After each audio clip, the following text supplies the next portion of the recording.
Awesome. Well, I'll introduce myself. My name is Bilal Johnson. I am the Financial Center Manager at Kings Drive.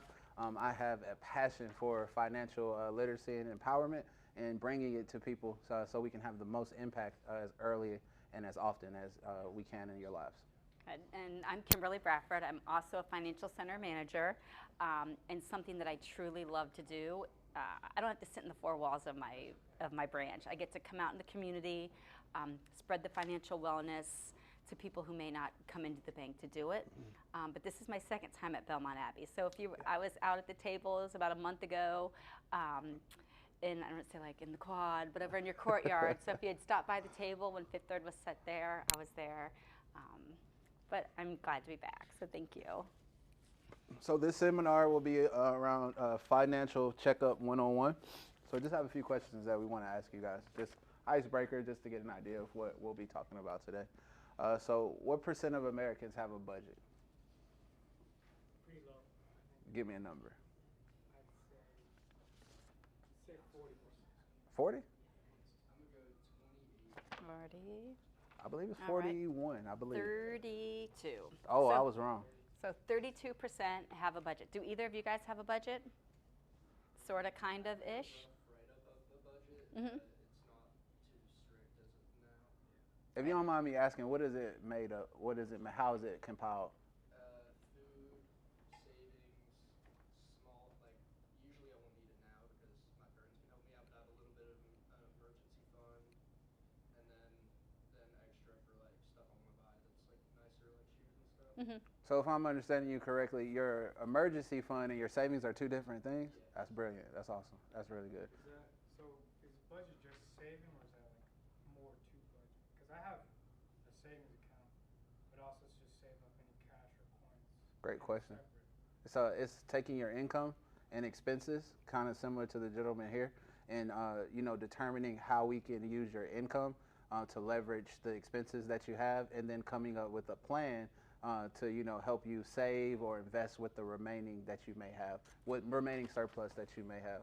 So that's, to your point, yes, what you're referencing are some of the elements of a budget. Yes, an element, but not actually the compiling of a budget. Absolutely. Great question. What percent of workers are confident about having enough money for comfortable retirement? give me a number. 15. 15. I'm gonna say 25. 25. What do we have, Ms. Bradford? We have two. It doesn't give me the answer. Oh, it doesn't give you it. So 58% of workers feel they are confident about having enough money for a comfortable retirement, but only 22% of those workers are extremely confident. Mm-hmm. So you think about it like this, right? So you say 58%, and then you ask yourself how many of those people are workers with 401ks. So then you look at it and say, oh, okay, that adds to the comfort level. You look at the 22%, how many of those people have 401ks that match? So where the company matches a percentage. So just understanding, okay, 58 sounds like a lot, but then when you really dig down into it, how many of those people are actually working in a part of corporations that are actually have vehicles that help them with retirement, right? So just understanding, the different avenues or vehicles that we use for your retirement and planning for the future. What percent of Americans list their money as their number one stressor? And now, mind you, this survey was taken before the pandemic and before inflation. That matters. I'll go with 60. That might be a little high, but we'll see. How about you, bud? No, I think it's about 70. It's still, even before the pandemic, everyone's talking about. Money's everyone's. Got you. 70%. 70%. Ooh, 72%. Ooh, ooh, yeah, it's really high. I mean, to your point, it's a conversation that all households are having. Now, stressor, yes, maybe not, right? But it is a conversation that a lot of American households are having, and there could be stress around that. All right, financial checkup. Could I see that? Yeah. Awesome.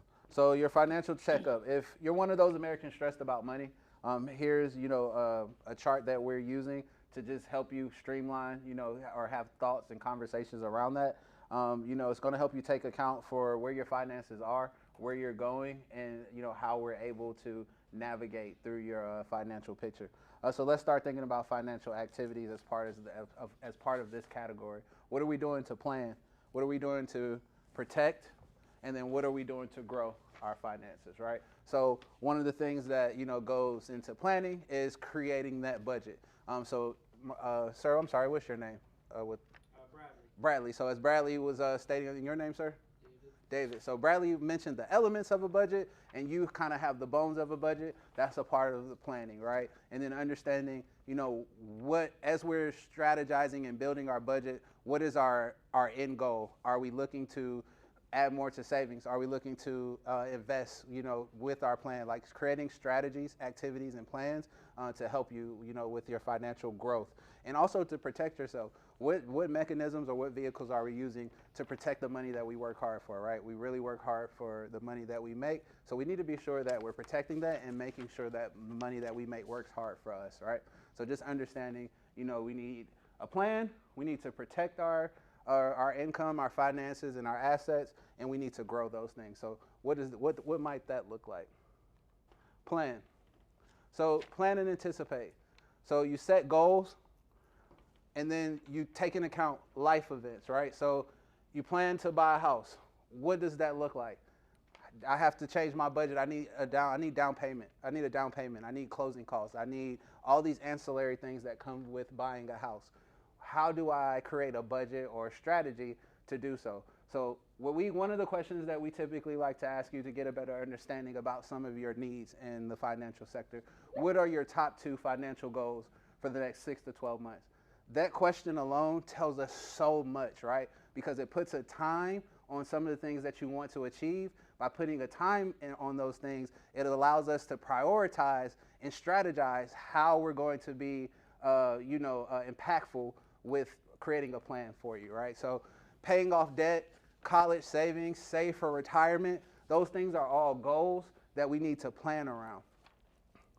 Life events, these are things that happen that sometimes some of which we don't plan for, but so a lot of these things that we do, we also have to be mindful that life events affect our financial picture, and so we need to be strategic again. How are we going, throughout our day-to-day or our month-to-month with these life changes? And that could be good or bad, right? A life change isn't necessarily bad. Like that could be a promotion. That's a life change. How does that affect your day-to-day and your financial wellness? What are we able to do now with this increase or this surplus of funds that you may have available to you to help you protect and grow for the future? Anything you want to add, Kimbo? No, I was like, I got you. Elements of a budget. Elements of a budget, budgeting is a part of the planning process. As you stated, Bradley, right? Brad, as you stated, Brad, income, savings, investments, expenses, those are all elements of a budget. And David, you actually have the bones to the budget because you're looking at the money that you have coming in, you're looking at the savings that you have, and you're currently looking at the expenses of the money that you have going out. And then you're trying to create a plan based on, based on those elements, how can I have the most impact and be the most successful, right? So one of the things that allows you to do is it allows you to hold yourself accountable to a different standard. So often I have conversations with people and they're like, man, Bilal, I don't know where my money is going. So then I'm looking at statements, I'm like, Netflix, Chick-fil-A, Chick-fil-A, Chick-fil-A, Chick-fil-A, Hulu, you know what I mean? Foot Locker. So when you're looking at these things, so often we're just handing a card, giving a credit card up. Hey, I know I want this. I know I need this. I'm giving a credit card. You're not really understanding where your funds is going. So we're not understanding how our dollar can have the most impact because we're really not understanding where the money is going in the first place. So having an idea, this is one thing that these things will change or fluctuate more than this, right? Is your income. You'll typically get a job, you'll work that job, that income stream will be what it is unless you get a promotion or you get a bonus, but those things may be periodic. So typically, you'll be in a position for some time before you see a change, but your rent could go up next year. Gas could go up tomorrow. So these are expenses that, expenses are things that could change, often reoccurring on the daily basis. It could change monthly, but income doesn't. So now we have to be strategic with how we maximize the income that we have because the expense portion is always going to change. So with that being said, how we save, because income isn't changing as fast as expenses are coming out, we have to be strategic with how we're doing our savings and investments, right? So the elements to a budget, 50% towards your needs, 30% towards savings, and 20% towards wants. I'm missing one. And 10%, this is off the top, budget and savings. Oh, I was like, 50% towards your needs, 30% towards your savings, 20% to your wants, and 10% for like securities and investments. Say emergencies, emergencies, right? So understanding, okay, my income is this, my expenses is this, my expenses are fluctuating. I may have to be strategic with the amount of money I'm saving. I don't encourage that you stop saving or putting money towards your future or your emergency expenses, but you may have to put less into that because your expenses are increasing and your income is not. So just understanding how to be strategic with having the most impact with your budget, because your income is typically the same and your expenses typically fluctuate. How do we maximize that? So can I, and this is the hard part, right? Here's the hard conversation piece of it. Yes, Verizon may have the best service, but you may have to get Straight Talk for $30 because it's going to help you purchase that card next year. You can go back to Verizon next year, right? So if I say, hey, we'll save you X amount of bucks. If you don't go to Verizon and Chick-fil-A, if you switch your phone carrier and don't go to Chick-fil-A for a year, you can get a card next year without any payment. How would that make you feel? It's like, oh, dude, I'll quit today. Like, I wouldn't go to Chick-fil-A. Like, I'll switch over. I'll call people back, whatever. I'll have drop calls or whatever. So you have to be strategic, like, right? These are the hard things. Like, a lot of times we don't want to sacrifice our creature comforts for future benefits, but you have to realize, like, it's going to happen. So, pay yourself in the future and be strategic for your future self.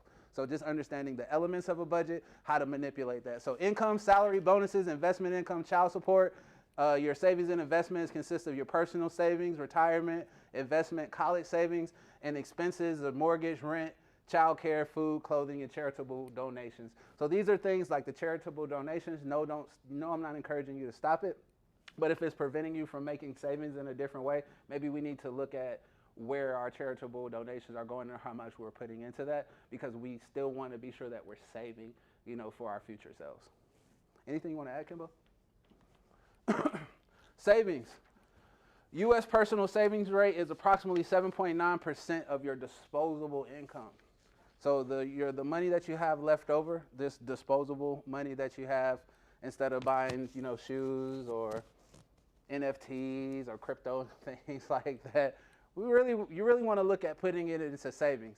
Build savings into your budget. Right now we're in a pretty unique market where we are rewarding, just in our industry, where we are rewarding people for deposits. So what that means is if you move X amount of dollars over, we'll give you X amount of return on that, and you can remain liquid, right? So, and what liquid is, you're able to access it, however often you want. So taking your disposable income, and that's changed a little bit as inflation has increased. So our disposable income may not be as much as it used to be in the past, but in the event that we do have disposable income, we need to look at vehicles that's going to give us a better return on that investment. So therefore we can use those funds to possibly go to savings or to make acquisitions to grow. So any questions so far? Good deal. Protect. Know your credit score. I'm not sure how many of you guys were here for the credit counseling service or credit counseling class that we did. But here's just an overview of credit scores and the percentage of people that have this score in which we polled. So this came from 2019 Experian.com. So 800 to 850, 21% of Americans polled have that particular score. 740 to 799, 25%. 670 to 739, 21%. 580 to 669, 17%. 300 to 579, very poor, 16%. Just if you weren't here during that class, I just want to share this with you. Your credit score is just a report card. It is a snapshot of where you are currently. It is not indicative of where you will be, your finance, how much money you make. A lot of people think that the credit score indicates, oh yeah, I'm rich, I make six figures a year. I have people who make low fives, high fives that are 800 credit score. I have people that make six figures who are 500 credit score, right? So don't tie credit to wealth. All credit is just essentially, do you pay your obligations back on time, for the most part. What's in your score? Here's a mix of here's your credit profile, or what goes into creating your credit score. 35% of your credit score is made up of paying your payment history. Do you pay your bills on time? That consists of making your monthly payment. That does not consist of removing balances altogether. So if you have a $5,000 credit card limit and you use $5,000, please, I implore you to make the minimum payment. Why? At least, if you can't resolve the balance, at least make the minimum payment. Why? Because 35% of your credit score is made up of, do you make the minimum payment at the time you agree to make the payment, right? Period. 30% is your credit utilization. This is what we call debt to income ratio. Your debt is available credit that is no longer available to you. Just because you open a credit card does not mean you are taking on debt. When you open a credit card, you now have what's called available credit. If you use that credit card, that available credit turns into debt. Why? Because it's no longer available to you.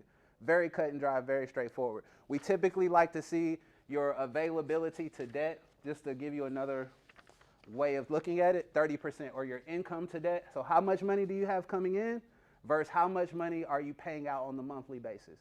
We typically like to see that at 30%. 10% is new credit. How many new credit accounts do we have? Did you get a new credit card? Did you get a new installment loan? Did you get a new mortgage? 10% of your credit score is made up of that. Credit mix, do you have non-revolving or revolving credit? Just to review quickly what that is, revolving credit is a credit card. Once I use it, I pay it off, it's available to me again. Non-revolving is a car loan. Once I resolve my term of the loan, I no longer have a balance and I no longer have any further obligation. I'll say with the difference too, that revolving credit, like we said, your credit card, it's going to be changing every single month. That payment's going to be a little bit different. With those installment loans, like your car loan, your school loan, those are things that you know they're always due whichever day. It's due on the first of the month, and it's always going to be this amount of money. It doesn't ever change. And it is super important to have both of them. That way when you do go to buy a home or buy a car, the banks or whoever's going to do that lending are going to look to see how responsible you are with both. Mm-hmm. And they do want to see more than one line of credit out there. So having a couple in both are a good thing. I know sometimes credit cards get a bad rap just because you think credit card, debt, and it kind of leaves a bad taste in your mouth. But it is important to have one established, and make sure that you're utilizing it in the correct way, because that will lower your payments for when you go to buy a car. Mm-hmm. You're going to get a better rate. So when you look to get an apartment, you won't have to put a down payment down or just 1 month worth of down payment. So just how that affects you or impacts you, negative or adversely or positively. Protect your identity. Impacted 14.4 million Americans in 2018. I'ma just, from what I see, I would go out on a limb and say this is probably 1 million more, at least, just from the things that I see and just how advanced we are, how far we have come in the e-commerce space and how we're doing digital commerce. I'm pretty sure that this number is at least 1 million more. I'll do some research just to be sure. That and when, I'm sorry, I didn't cut you off. No, absolutely. When COVID hit, all risk went up a little bit. Mm-hmm. People lost their jobs, people can't make their payments, mm-hmm. and they're going to do whatever they can to put food on their table and support, mm-hmm. and that's when more crime, more things like that came up. Great call. So that has also gone up a lot, so it's even more important to protect yourself. I don't know if you guys see this. College students and elderly are particularly vulnerable for fraud and scams of this nature. Especially I was a college student, so I understand like not having funds and then being an athlete, you don't even have the time to get a job. You hear all these things like, oh, I'll give you $300, cash this check for me, put it in your account and give me $600 back. You know, because of where we are economically or financially, students are more susceptible to be taken advantage of. So just, keep that in mind. There is no such thing as, I can't say that. Like, just sometimes things are too good to be true. So just really, doing the research that you can there. And I was going to say, make sure you're Yep. So I was going to get there. So also be sure that you're checking your credit report for those reasons. I typically ask that you do so 2 times a year. You get 2 free reports. So I say do one in January and one in July. So that's the top of the year and the midpoint. So just to give you an idea of, where you are, what changes have been made, if there's anything that you should, be abreast to. Right, and I usually advise them you can do 3 because I you didn't can do know. one from each of the credit bureaus. So each credit bureau is entitled to give you 1 free credit report a year. So I usually say, hey, do one in January from Equifax, do one in May from TransUnion, do your last one in September. And it doesn't give you your credit score, but it does give you a printout. And part of our job, and wherever you do your banking, you should be able to call your banker and say, hey, Bilal, I just printed out my credit report. I don't know what any of this means. Right. This looks foreign to me. And our job is to sit down with you. And you guys can always call us since we partnered together and say, Kimberly, Bilal, you said to call me or to call us when you needed Right. it. Here we go. And sit down and say, this is what this looks like. And just making sure that it's true and accurate is super important too. Absolutely. Are you covered? Oh, also, we do offer a service as well that we provide to you for $7. It protects you for up to $25,000 on the dark web. You can check your credit report as many times as you want, and it's up to date. Things like Credit Karma, Experian, they also sometimes have what we call a Laggard Score. So you may see a score on Credit Karma, and you say, hey, man, I'm in a great position, Bilal, I want to get a loan. I go pull your loan, and it's 30 points less than what Credit Karma shows me. Why? Because Credit Karma has what we call, again, a Laggard Score. So we do offer a service for $7 as well that, again, protects you on the dark web for up to $25,000. So are you covered? Insurance. Oh, man, it's so important. Review your coverage. Homeowners, renters, disability, life, and health. We never have a problem until it's a problem, right? Like so often I have conversations with people about taking proactive steps. Hey, what are you going to do in case of emergency? Hey, if this happens, what are you going to do? Hey, man, if we leverage, your debt, or if we leverage some of your assets, we can get you a line of credit just for if there's something that happens in the future. Nah, Bilal, I'm fine. All right, no problem. Oh my gosh, Bilal, my water heater just went down, man. Remember that line of credit you was talking to me about? I really need it. Unfortunately, I can't do it for you. I can't get you funded in the time in which you really need to get that water heater taken care of. It's got to put the application in. We got to get it to underwriting. We got to get it reviewed. Maybe a week. Oh, dude, I can't. Bilal, I need my water heater now. Well, I mean, Mr. Customer, we were having these conversations. What proactive steps were we taking? In case there was a problem or there was an emergency. What insurances or what recourse would we have for you? To help you in this regard. So just understanding. Be proactive, guys. Like, be as proactive as you can, because it's never a problem until it's a problem. No, it doesn't pertain to me until it pertains to you. So just understanding, what that looks like for you as far as protecting yourself. Loss of income, adequate replacement, and have beneficiaries. If something were to happen to you, there's a lot of times people just think, oh, well, this is going to go on to mom and dad, or it's going to move on to my spouse and my kids. Yes and no in certain cases. Yes, we can give them ownership, or they would have things that you may have had, or your assets could be theirs, but there's a process that goes into that. It's not as seamless as I pass on or something happens to me, it just automatically goes to the next person in line. No, you have to have mechanisms in place to really streamline that for you, because like a power of attorney or payable upon death, because if not, a lot of those things go to probate. Probate court typically takes half of whatever those assets are valued at, and then it's such an arduous task to get it to the next person that those assets are supposed to go to. So just being sure that you have adequate replacement and that you have beneficiaries. It's tough, and especially because, being younger, try to have some of these conversations with your parents. Hey, mom and dad, are all your insurances in place? Or, do you have beneficiaries on your account? Is there someone that's POD, payable upon death, on your checking and savings accounts if something was to happen to you? Because I would hate for something to happen to you, and then, me as your child, it's just such an arduous task for me to, rectify or right the ship. I would love, for us to have the right mechanisms in place to be sure that, you know, if something were to happen, that we're as prepared as possible. So and that's a tough conversation, and that's even me having it with my mom and dad. Like it's really tough because nobody ever wants to think about those things with their parents, but I've been on the other side in my seat, you know, being a financial center manager. I see just how impactful and just how hard it is, you know, when that time comes to really, you know, get things back in order. So just being sure that, you know, we're being proactive with those steps. Grow. Where am I today and what are my goals? How do I get there? Match your investment goals to your overall financial goals. Assign each goal a timeline. Start with goals with a fixed timeline. Add goals with flexible timeline. So where am I today? Okay, very straightforward. Where am I? Where do I want to go? I want to save for a new car. I want to buy a new house. I want to get an apartment. I want to buy new shoes or whatever. So that's what I need to, so how do I get there? I need to plan. I need to strategize around my budget. I need to understand what the elements of the budget, what the elements of my budget is, and I need to, you know, be strategic and impactful with how I'm using every dollar that I have. And just identifying your goals will give you an idea and help you remain streamlined with the how to get there. I usually tell people to, when you're setting your goals, make sure they're realistic goals. You don't want to come out of the gates and be like, okay, I need to buy my first car. Well, I want my first car to be that beautiful new Audi SUV that I just saw my friend's parents roll up in.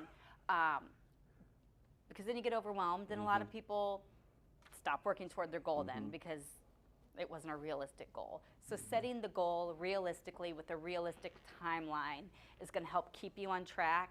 When you do, when you're successful with it, it makes you feel good and you're able to set the next goal. Where if you're not meeting your goals, you're discouraged and then you stop setting them. Very true. Great call out, Kimberly. So where am I today? Start with actual account balances. So look at your bank statement. Go through your online banking. Sit with your banker. Hey, this is where I'm trying to go. This is where I am. Help me create a strategy or a plan around, you know, how to get there. And that starts with looking at your account balances, looking at your budget, and being strategic around the impact. And are you on track? If yes, continue your current strategy. If no, evaluate current strategy and make a pivot. Sometimes, you know, I create a plan. I think it's the best plan in the world. And then my boss is like, hey, Bilal, tell me about your plan. And I tell her my plan and say, what was the result? Well, we didn't get much out of it. Well, we might have to make a pivot. You know, if the execution isn't there, you create a plan, no worries. Don't get discouraged by a lack of execution. Make a pivot, add some adjustments, and let's reestablish a new plan for our financial success. Anything you want to add, Kimbo? How do I get there? Short term, so savings accounts, money market funds, certificate of deposit. Long term, various investment products, IRA, Roth IRA, 401k, 401(b), and pension plan. So really what this is telling you, pretty much safe to either make acquisitions as far as investments or leverage some of the other liquid tools that we have, such as the money market or a CD, where it allows you to put your money in, like so for a CD, for example, allows you to put funds in an account. You can't access it for a periodic amount of time, but while that money is sitting in the account, well, you can, but it's a withdrawal penalty. While that money is sitting in the account, is gaining interest on it. Or what's a similar vehicle is a money market fund. What that does is it gives you a return on your deposit while remaining liquid. So you're able to pull it out as much as you want with no penalty. But the benefit to that is you're gaining a return on your deposit while you're able to remain liquid and keep access to your funds. And a savings account is just a basic savings account. You just put funds in that you don't use for your everyday expenses or any expenses that you may have reoccurring on the monthly basis. I'm just going to add, like with your retirement part, which probably isn't something that's even on your mind completely yet, but when you guys are working and your employer offers a 401k, even if it's your part-time job and you're like, listen, I'm 20 years old right now, like I don't need to start putting money into this. Start putting money into that. Match what they're going to match, because it's free money and it's money that will always be yours. Even if you don't work there anymore, it's going to go with you and then you'll transfer it to your next spot.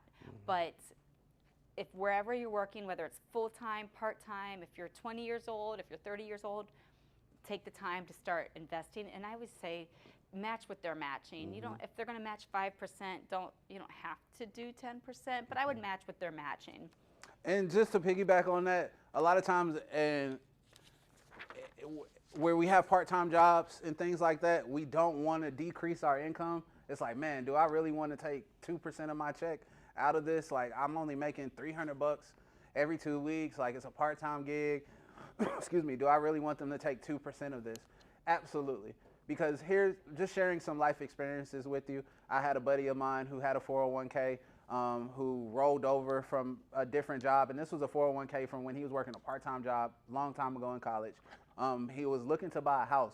He had a lot of life events change. He had a family. His wife got laid off and things like that. Well, come to find out, he had a 401k that he forgot about, didn't even know about. So he was doing some digging and saw he had about $10,000 in a 401k from, it was actually, believe it or not, Lowe's, like, because I know that shows competition. And he was able to just use those funds to add for a down payment for a home, right? And at that time of being 18, 19 years old, he found no value. Like, he hated it. His dad made him do a 401k, but he would always like fuss about, man, why they're taking so much out of my check. I don't really have that much money to leverage, like, you know what I mean? And then 15 years later, he's trying to buy a home, doesn't really have the funds to do so, has a lot of life events, and then boom, here's $10,000, like just in a 401k, you know? So just understanding, yes, it might be impactful that, man, I'm taking a little bit out of my check each month, but I promise you guys that $20-$30 like is going to be so well worth it in the latter part of your life. Is you're not even going to notice that that's the type of money that you were putting out. You're like, man, $20-$30, I'll do this every time. Well, that, and it goes along with, if you know you're putting 2%, you budget that 2%. That 2%, so absolutely. if you know it's not going to be there, then you don't have to spend it. Absolutely, absolutely. 10 times 10 challenge. Invest in $10 per week for 10 years. You'll get $6,555. So $10 is 2 lattes, 1 lunch out, 1 matinee movie ticket.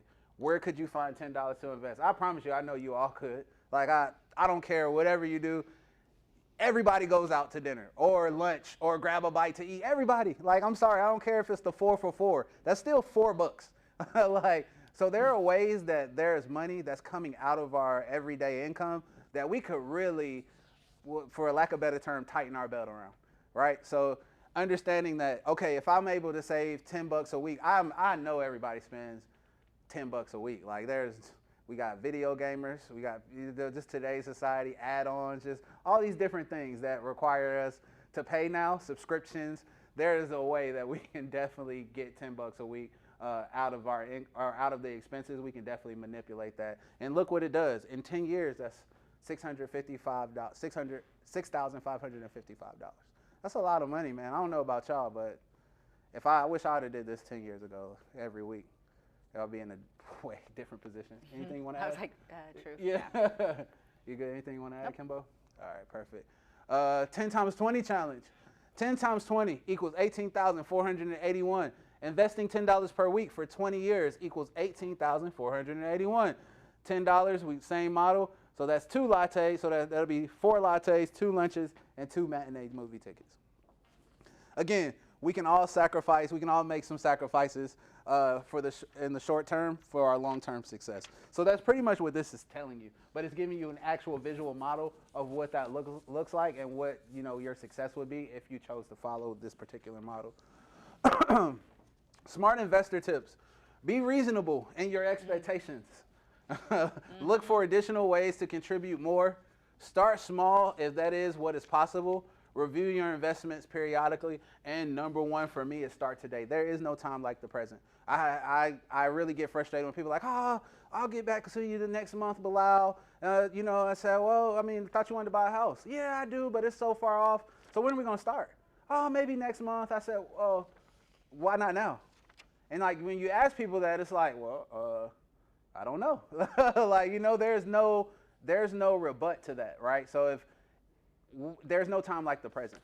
And so if there are lifestyle changes or life changes that need to be made around just you in general, not even your budget, you need to do so now. If you find out that there's something that's harming you, like you wouldn't live in a dorm that has mold, right? You would get out now. So you should take the same type of fervor with your financial picture and your financial success. Don't put it off until tomorrow. You know, you need to do it now. One of my favorite quotes by Warren Buffett was, "The man who's living in the shade today planted his tree a long time ago." I don't know if you guys know who Warren Buffett is. I think he's the third richest person in America. So just understanding, you know, anything that you do is always a long-term play. And all success, you know, all lasting success starts, you know, as early as now. And then in the future, you know, understanding like, man, I'm here because of the decisions that I made a while ago. So just taking that into account as well. Anything you want to add, Kimbo?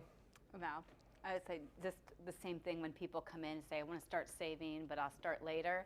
And I always encourage and advise. I'm like, you know what? Let's open the savings account now. This week, can you put $2 in it? Mm-hmm. Let's put $2 automatic payment from your checking, $2 once a week. And once you readjust your budget and you say, you know what? I'm not missing $2. Okay, well, can you do $3? I'm not missing $3. Let's go to $4. And you can adjust it. I adjust mine. I have one that automatically goes from my checking to my savings each week. And on months that I know, hey, Christmas is coming up and I'm going to be spending a little bit more, I just change it a little bit. Right. But I also use Smart Save. Yeah. If any of you have Smart Save with your bank, wherever you do your banking now, one of my favorite tools is the Smart Save tool. And the way ours works is the bank calculates what your normal typical spending is. And it takes a look in there and it says, hey, it looks like you spent a little less this month, this week, and I'm going to put an extra $6 into your savings account. And I have mine set where, hey, if my account goes below this amount, don't pull anything from it, and I don't want any more than this to go. And it pulls it out without you really noticing it. I mean, it's still always going to show up on your statement. It's going to show up on your activity, so it's not hiding it from you, but they do it in a way that it's not like $50 on Friday come out and you're like, oh, what happened? Right. It's $2 or $3 here and there that helps you with saving that you don't end up just spending because you see that you have an extra $10 in your account this week. I love that. I think what Kimberly is also, and I'll just leave you with this, what Kimberly is also stating is that financial success, or just, you know, having that, being where you want to be, is all about discipline, creating the strategies that you need to be successful, and holding yourself accountable. Any advisor or banker or financial center manager will always be able to tell you all the correct tools, all the things that you can do, all the different things that you can leverage, some of which will be challenging just for us as our behaviors, because people are creatures of habit and we like what we like. So some of those things are challenging with us to retool how we think and how we live our day to day. But really, guys, the number one thing, or the number one success or secret that I found, you know, from some of the most successful clients that I have, is that they all have discipline, they all set plans and goals, and they all are accountable for, you know, to adhere to those strategies that they implement, despite, you know, any negativity or any rigidity that they may come up against throughout their journey of actually trying to get to where they need to go. So, you know, so if you don't leave with anything, please leave with understanding that any type of success that you are achieving or looking to achieve, you have to be accountable and you have to have discipline to get to where you're trying to go, because it just doesn't magically appear. So it is all on you as the individuals to, you know, achieve those things. I have one thing. I was talking with Joel over lunch, and then any of you guys play soccer? Sitting with the soccer coach too. Do you guys do sports? I was like, I know you guys have a huge population of student athletes, and I know you're disciplined because you're working while you're here at school. Yeah. I say athletes and other people do athlete high school, where you kind of learn to discipline yourself, right? Always are amazing at that kind of stuff. Just having that discipline built in just from sports and things when you were younger, or Boy Scouts, or any extracurricular activity. If you do sports, you're very disciplined. Absolutely. And just think of it as that way. Yeah, and just be accountable, guys. Like, and use all resources that you have available to you for your financial success. Do you guys have any questions for us? So about that, what is it? said you could just come to you guys, to interpret our financial statements or something. Like Yeah. your credit score. So Yeah. if you get that free credit report, and like I said, it doesn't give you the score, but it's going to give you what your credit report looks like. And a lot of times you look at that credit report for the first time, and you're like, I don't know what any of this means because it's in some crazy format and code. And if you haven't, I don't say taken the classes or learned how to do it, it is overwhelming. But part of our job and part of the benefit of partnering with Belmont Abbey College is you could call us up and say, hey, Bilal, we did this. I printed this out. I still have no idea what it means. Can I come see you? Or what's really cool about me and Bilal's job is we can come to you. To add to that really quick, we also look at your statements. So to help you create a budget and to set the correct tools up, or just to see what type of impact that we can have or help you have with creating your budget. Cool. And that's even if I'm banking with someone else. Absolutely. I mean, yeah, I would also honestly challenge them because they work for you. And then if they're not able to help you do so, then I would recommend you finding a Someone who contact can. or that could help you do so. I would love for it to be myself or one of my bankers. No, honestly, I'm always, shoot it straight to you. I would love for it to be us because we do pride ourselves in the relationship aspect of banking, where some of our competitors just look at you as a number. So that's a great question because what that does is that helps you find the right relationship for you. You know what I mean? So it might not be us, but with that question, what it does is it allows you to be strategic with the relationships that you're building. Absolutely. So downstairs, we have our credit counselors who are here, and you have about 15 minutes. I don't want you to miss your opportunity. It's they're free here to give you the advice. And they'll look at your credit today, sit down with you, and say, this is what it looks like, and help you understand that. And so that's something that they're offering for you downstairs. If you guys want to do that, they're here till 2 o'clock. So if that is something you want to do, it takes about 10 minutes. And those ladies down there are great. They also have candy, which I've been hitting on. Really is just 5 minutes of just to pull information up. The other 5 is a question that you may have. And again, example of what happened today, and I'm not going to say student thing. One student had a lease off campus and didn't realize that he had paid it, left it a month early. They charged him on his credit report that he had not paid that lease. So if you're over 18, you have to look at your credit file yet. It takes 5 minutes to make sure there's no disputes, no Go ahead, fraud on your credit. Thank you for participating. I don't know if you got any prizes Got from you. your last time. Got you. Good deal. You did? Thank you guys. We appreciate your time. Thank you so much. Yeah. Thank you for being here. I know you're in the top room.